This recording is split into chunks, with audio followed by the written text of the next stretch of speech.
안녕하세요. 오늘은 두 번째로 x는 왜 미지수가 되었나를 보겠습니다. x는 방정식에서 미지수를 구하는 부호로 표시가 되었는데요. 이게 이제 수학에서 시작된 거는 우리가 다 알고 있고요.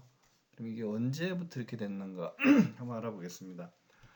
그 고대 그리스 시대에 디오판트사라는 수학자가 있었어요. 이분이 산학 어리스메티카라는 책을 썼는데 여기서 최초로 방정식에 대한 개념을 잡았다고 수학자들이 얘기하고 있더라고요. 그래서 이제 이게 그 고대 그리스로 쓰인 글을 1600년대에 라틴어로 이제 출간한 책인데요. 보고 있는 그림이 방정식에 대해서 이분이 이제 어떻게 설명을 했냐면 어떤 문제가 있으면 문제를 방정식으로 변환해라. 그 다음에 방정식에서 미지수를 특정하라. 여기 이제 미지수가 처음으로 나오죠. 그리고 계산해서 해답을 구한 다음에 반드시 검산을 해라. 이렇게 돼 있죠. 근데 우리가 초등학교 시절에는 방정식을 어떻게 배우냐면 예컨대 뭐 네모라든가 이런 부호로 쓰죠. 아직 이제 알파벳을 배우기 전에는. 그래서 예컨대 뭐 네모 더하기 3은 5. 이럴 때 네모에 들어가는 수는 무엇일까요? 이런 문제가 있는데요. 이럴 때 이제 네모가 이제 미지수가 되는 거죠. 알지 못하는 수고 구하라는 수가 되는데 물론 방정식이 이런 식으로 되는 건 아닙니다. 이게 이퀄 등호를 나타내는 부호만 해도 16세기에 약속이 되고 이렇게 쓰기로 한 거기 때문에 실제로 방정식을 이렇게 고대 그리스 시절부터 했던 건 아니고요. 아주 후반 그러니까 수식으로 표시하는 거는 거의 뭐 한 이때로부터 이분이 한 기원전 한 3세기 전후에서 사셨던 분이니까 거의 한 2000년 가까이 지나서 이게 되는 거죠. 1600년, 1700년 이때 이제 방정식이 잡아지니까요. 그럼 이제 보시면 디오판테스는 돌아가신 다음에 그분의 그 묘비에다가 방정식을 썼어요. 그러니까 이분의 책에 있는 방정식이 다 이런 식이에요. 뭐 2 더하기 x는 5인데 x는 얼마냐 이런 식의 방정식이 아니라 보시면 이렇게 돼 있죠. 여기 디오판트스가 누워있다. 궁금한 사람들은 뭐하라.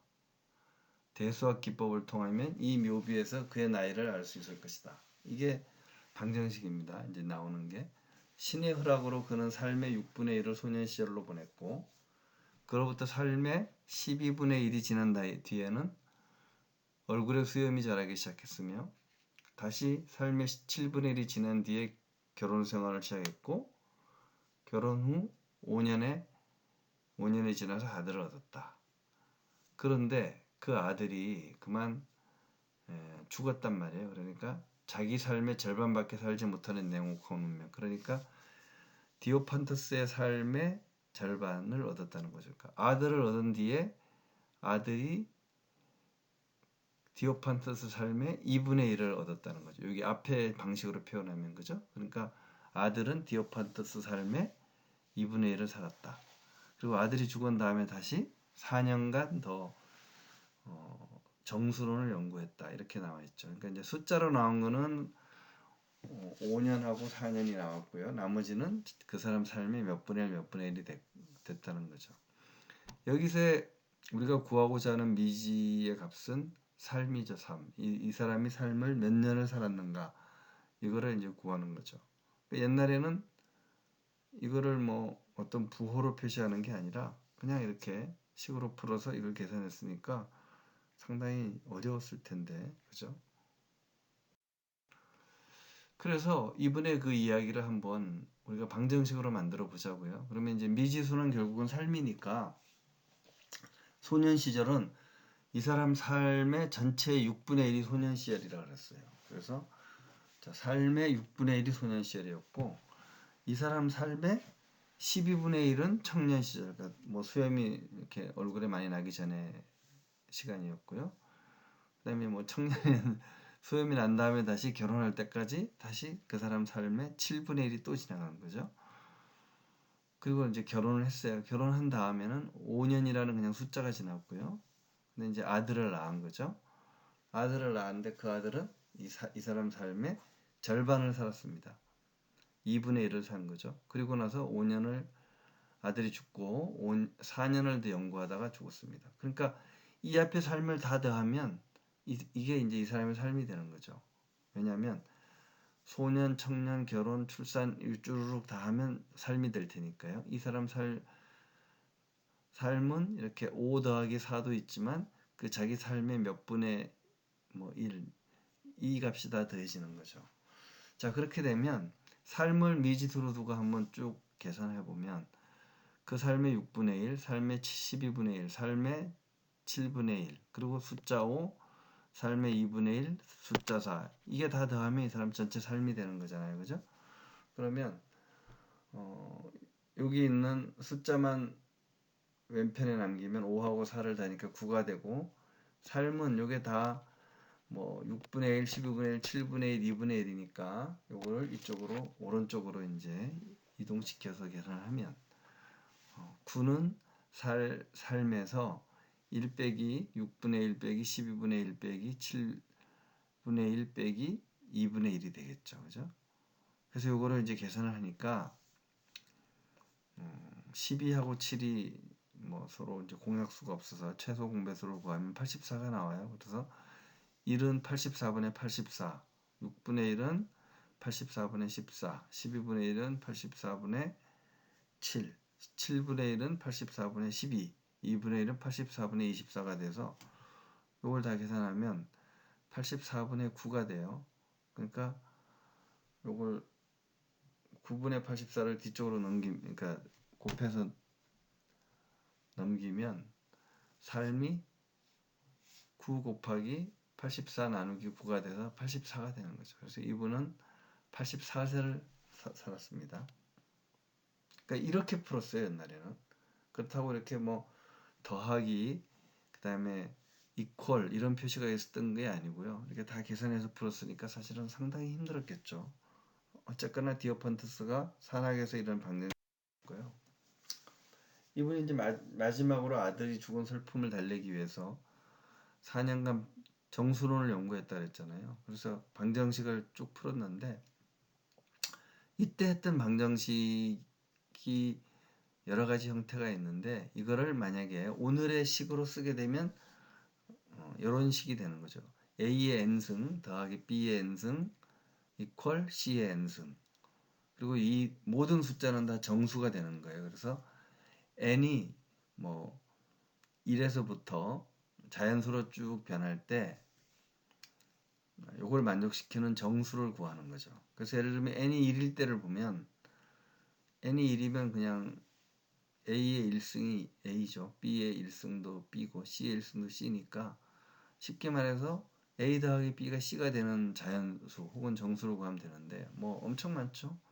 A하고 B가 1, 2면 3이고 2, 3이면 5고 3, 3이면 7 거의 뭐 무한대로 많이 뽑아낼 수가 있고요. 그 다음에 n이 만약에 2가 되면 이게 바로 우리가 그 유명한 피타고라스 정리가 되는 거죠. 중학교 때 배우는 건데요.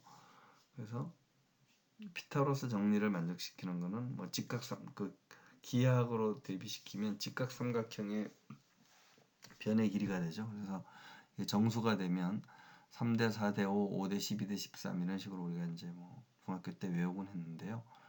n이 2일 때는 피타고라스 정리가 되는 거고요.